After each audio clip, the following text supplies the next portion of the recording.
Yo, what it is, YouTube? It's your boy DC coming back with another Bullseye video here today on the channel.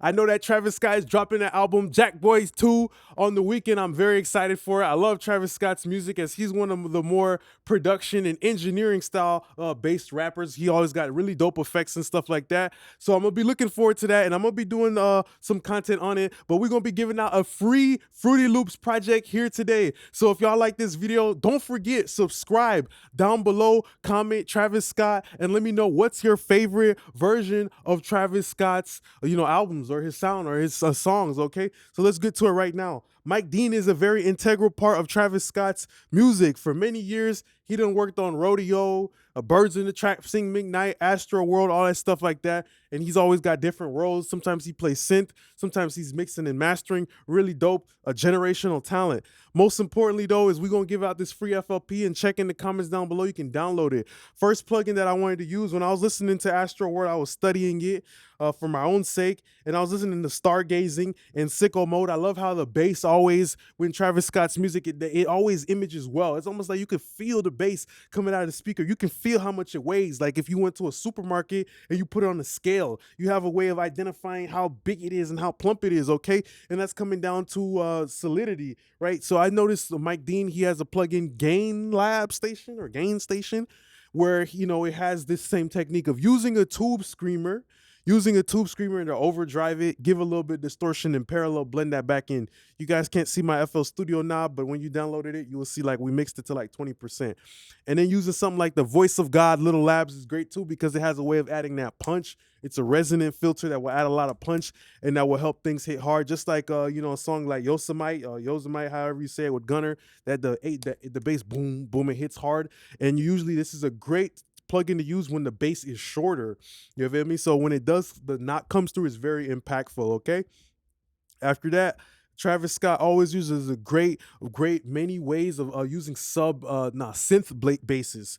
I also noticed that Mike Dean plays a lot of automation, especially on Travis Scott's little delay throws and stuff like that. There's many songs where he has these delay throws. I think Astro Thunder is one of them, where like there's like a delay throw and you kind of hear like the little bit of the filtering coming off. It helps things blend better. So I would definitely be using something like this to obtain that Mike Dean / Travis Scott Astro World sound when it comes to Filter Freak too, because I have the ability to do like, okay, a filter over here, or I can take out low end, I can take out high end, and almost change the scene of the song. That's something great about Travis Scott's music, is the scene is always changing.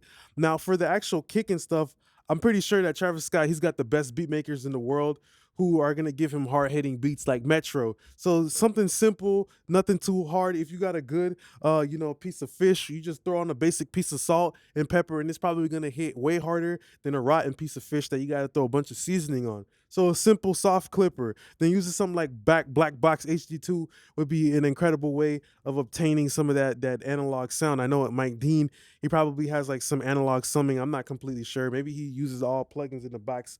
But either way, great chefs. You give them a fork, a knife, and a spoon, and they're going to whip up regardless. Don't matter about the tools, okay?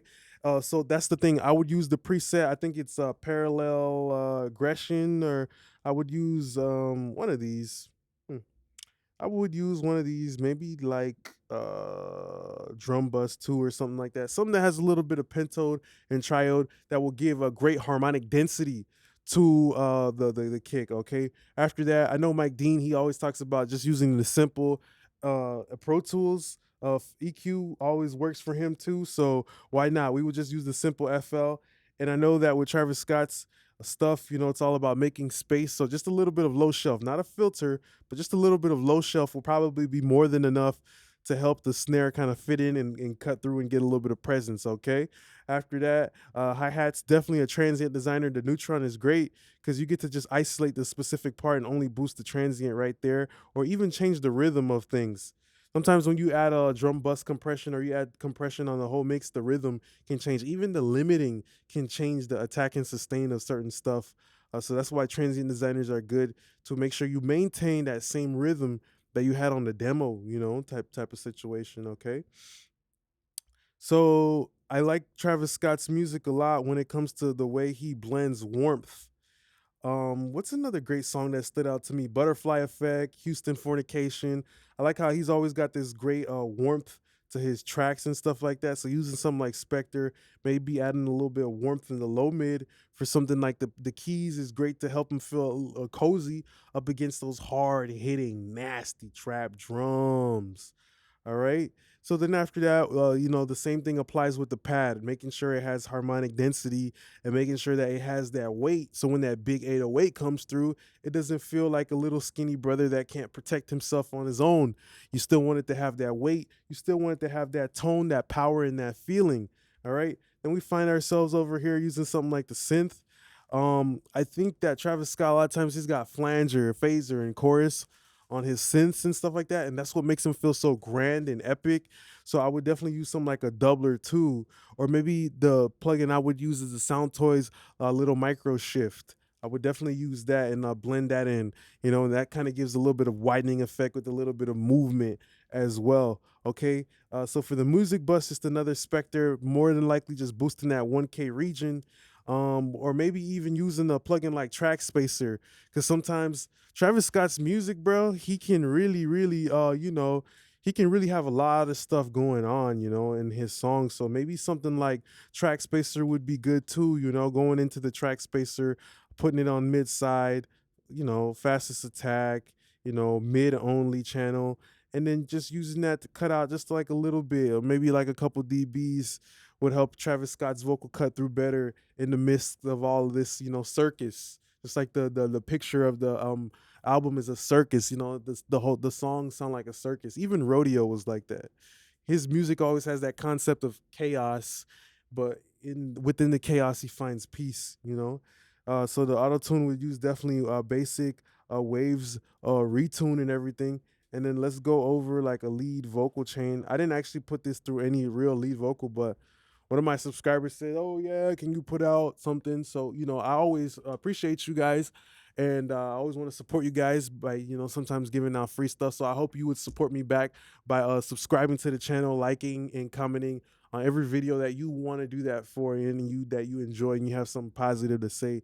With Travis Scott's voice, his voice isn't deep, but there's times where he will use like pitched background vocals and stuff like that. So I would roll off like 100 hertz to make space in the low end for maybe that doubled vocal that's gonna come in the background and occupy all of this space, this yellow space right here that's gonna get cut off.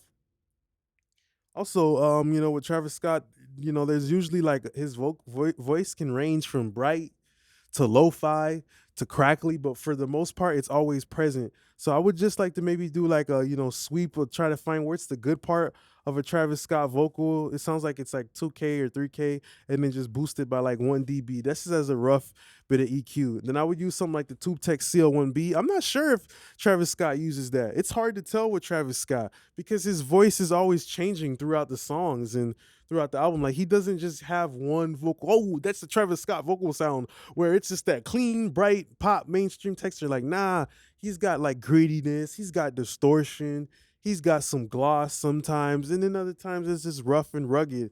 So the TubeTech CL1B, it would be cool. And if I did use it on the Travis Scott vocal, it would be a 2-to-1 ratio because that would be the most gentlest ratio. That's not gonna really do too much, almost leaning on the side of transparency. And the attack would be relatively medium, with a quick release, just something that is only tapping it about a dB or two. I don't even want to hear this compressor work at all, to be honest, on the Travis Scott vocal. I couldn't imagine Travis Scott using it. Maybe he does use it. I mean, it's the mainstream thing. But what I'm saying is by the time that the bread gets put into the oven and the song you press play on it, like I don't hear TubeTech CL1B. I hear like distortion. I hear some other shit. I feel like his voice is already processed and cooked with so much other stuff that the TubeTech don't even make up too much of his vocal sound in the end. You feel me? Like it don't, because his voice is always distorted, it's always gritty, it's always got lo-fi, it's always got flanger, it's always got phasers and flangers themselves. I know Mike Dean, he probably uses like guitar pedals and stuff like too. Phasers and flangers and stuff like that. Those things automatically add their own DAC conversion. They automatically put some sauce onto a sound.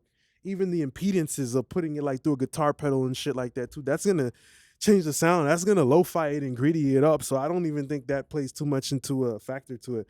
Just like a Waves de-esser. It's old, it's gold, it works. Then I'd use definitely something like a C6 to control the low end of Travis Scott, like how I said, to make room, because sometimes those deep demonic vocals come in the background. And you want to make sure that you have space in the car for your fat cousin who's trying to squeak in through the back seat and stuff like that. And then the CLA 76, because it is greedy, I know it's going to distort. I'd probably hit it hard, like 3 to 5, hit it really hard, maybe even push the output in red light, just so I could get that grittiness that we associate with Travis Scott so much.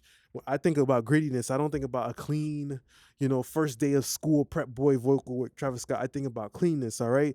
No, I think about dirtiness. And then the SSLG mode, that would be great too, for that Pimp C type of style, that Mike Dean would kind of bring in there too, that Pimp C Houston style, would work too. Then something like an Arvox to finish it off. And I'll definitely use Valhalla Vintage Verb 1980s. And Travis Scott always has a big reverb, so 4 or plus more seconds is gonna work. Maybe even more pre-delay, but I just noticed that Travis Scott always has this huge ethereal reverbs. That's why I like Valhalla Vintage. Uh, even some of the chaotic stuff is probably what Travis Scott's used. Chaotic Hall, chaotic dirty plate, like things that just have character, not your typical clean reverbs and stuff. And that's what contributes to that Travis Scott, Mike Dean kind of sound, in my opinion. You feel me? Just to break it down from what I was hearing when I was studying it, then I would definitely use something like a dirty, a Valhalla tape, or maybe create some wacky effects. And Travis Scott always has that one tape effect, that tape echo, with mad repeats and stuff like that, like, type of situation. So Mike Dean sounds like he's playing with that feedback, or maybe it already comes to him like that. Then he maybe is filtering that stuff off, so all that chaos blends inside of the mix. Okay, so that's pretty much the end of the video here today. If you guys want to grab this free preset, just know that it's going to be in the comments down below. So don't forget to comment and grab the free preset and play around with it. Don't forget to like, comment, and subscribe. Appreciate y'all, my YouTube gang. See you next time. Peace.